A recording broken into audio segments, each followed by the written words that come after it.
नमस्कार दोस्तों, स्वागत है आप सबका।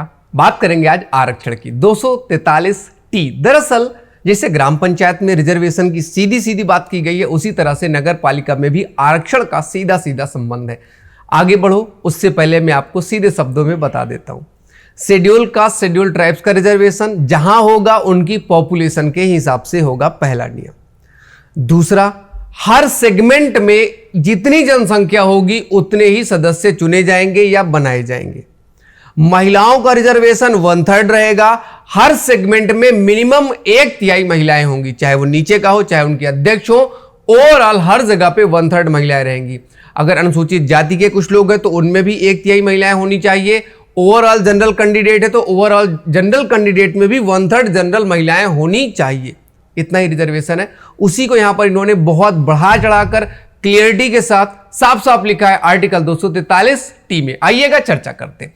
243T यानी कि ना स्थानों का आरक्षण। रिजर्वेशन के बारे में कहा गया है। क्या कहा गया है समझिएगा। नंबर 1, प्रत्येक नगर पालिका में अनुसूचित जाति, अनुसूचित जनजाति के लिए स्थान आरक्षित रहेंगे, यानी कि शेड्यूल कास्ट और शेड्यूल ट्राइब्स के लिए रिजर्वेशन है। और इस प्रकार का आरक्षित स्थान की संख्या का अनुपात उस नगर पालिका में प्रत्यक्ष निर्वाचन द्वारा भरे जाने वाले स्थानों की कुल संख्या यथासाक्ष्य वही होगी जो उस नगर पालिका क्षेत्र में अनुसूचित जातियों की अथवा नगर पालिका क्षेत्र में अनुसूचित जनजातियों की जनसंख्या का अनुपात उस क्षेत्र की कुल जनसंख्या से है। अभी इतना कुछ लिखा है, डोंट वरी। जितनी जनसंख्या शेड्यूल कास्ट, शेड्यूल ट्राइब्स की उस क्षेत्र में होगी जहां इलेक्शन होने वाला है, तो उतने प्रतिशत ही सदस्य भी वहां पर चुने जाएंगे। जैसे एग्जाम्पल आप समझ लीजिएगा, किसी जगह पर 100 सीट हैं जिन पर चुनाव होना है, और इन 100 सीट में से मान लीजिएगा कि 23% शेड्यूल कास्ट है और मान लीजिएगा 10% शेड्यूल ट्राइब्स है। तो ये जो 100 सीटें भरी जानी है, इनमें मिनिमम 23 सदस्य शेड्यूल कास्ट का होगा, 10 सदस्य शेड्यूल ट्राइब्स का होगा।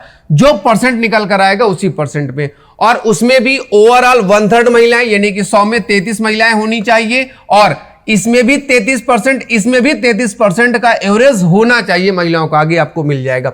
फिलहाल इतने में जो बात लिखी है वो यही लिखी है कि जनसंख्या के अनुपात में रिजर्वेशन होगा। आगे, और ऐसे स्थान किसी नगर पालिका के भिन्न भिन्न निर्वाचन क्षेत्र को चक्रानुक्रम आवंटित किए जाएंगे। जैसे मान लीजिएगा 23 सीट है और एक क्षेत्र की आपने 100 खंड किए, तो अभी इसमें रिजर्वेशन, इसमें रिजर्वेशन है, तो अगली बार इसमें रिजर्वेशन हो जाएगा, फिर अगली बार इसमें रिजर्वेशन। तो ऐसे गोल गोल राउंड करके वो क्षेत्र में घूमता रहेगा, कभी इधर का सीट कभी उधर का सीट। नॉर्मल, आपको पता भी होगा।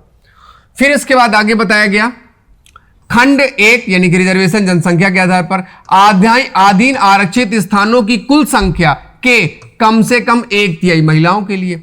यथास्थिति अनुसूचित जाति जनजाति की स्त्रियों महिलाओं के लिए आरक्षित होंगी। जस्ट मैंने आपको बता दिया। तो शेड्यूल कास्ट में जो होगा उसका भी 1/3 महिलाएं होंगी। आगे तीसरे में क्या कहा गया, प्रत्येक नगर पालिका में प्रत्यक्ष निर्वाचन द्वारा भरे जाने वाले स्थानों की कुल संख्या के कम से कम 1/3 स्थान जिनके अंतर्गत अनुसूचित जाति जनजाति की स्त्रियों के लिए आरक्षित स्थानों की संख्या भी है, स्त्रियों के लिए आरक्षित रहेंगे। और ऐसे स्थान किसी नगर पालिका के भिन्न भिन्न निर्वाचन क्षेत्र के चक्रानुक्रम से आवंटित किए जाएंगे, यानी कि गोल गोल घूमते रहेंगे। अब इधर 3 महिलाएं हैं, अगली बार इधर 3 महिलाएं, फिर इधर 3 महिलाएं, फिर इधर 3 महिलाएं।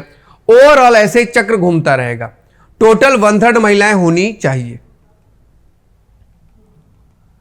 नगर पालिका में अध्यक्ष के पद अनुसूचित जाति, अनुसूचित जनजाति और स्त्रियों के लिए भी ऐसी रीति से आरक्षित रहेंगे जो उस राज्य का विधानमंडल विधि द्वारा क्या करे, उपबंधित। तो सबने कहा 1/3 भाई सब जगह चुपचाप महिलाओं का लगा दो, और जितने सदस्य जिस जाति के जनसंख्या के हिसाब से है उसी हिसाब से उसके अध्यक्ष भी उतने ही चुने जाएंगे। अध्यक्ष की सीट भी उसी हिसाब से रिजर्व कर दी जाएगी।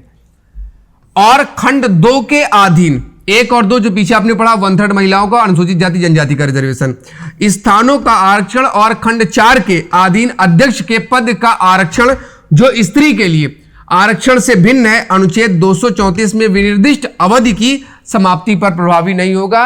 यानी कि उधर 15-15 साल के लिए पहले बढ़ा, फिर 10-10 साल का हर साल बढ़ते जा रहा है। शेड्यूल का, शेड्यूल ट्राइब्स के लिए रिजर्वेशन 10-10 साल का, 50 में 60, 60 में 70। अभी 2019 में रिजर्वेशन में जो है 114 संविधान संशोधन किया गया, 10 साल के रिजर्वेशन बढ़ा दिया गया शेड्यूल का, शेड्यूल ट्राइब्स के लिए।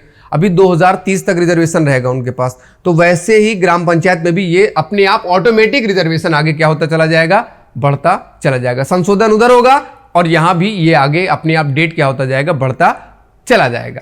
उम्मीद करते हैं आपको समझ में आ गया होगा। मुझे दीजिएगा इजाज़त।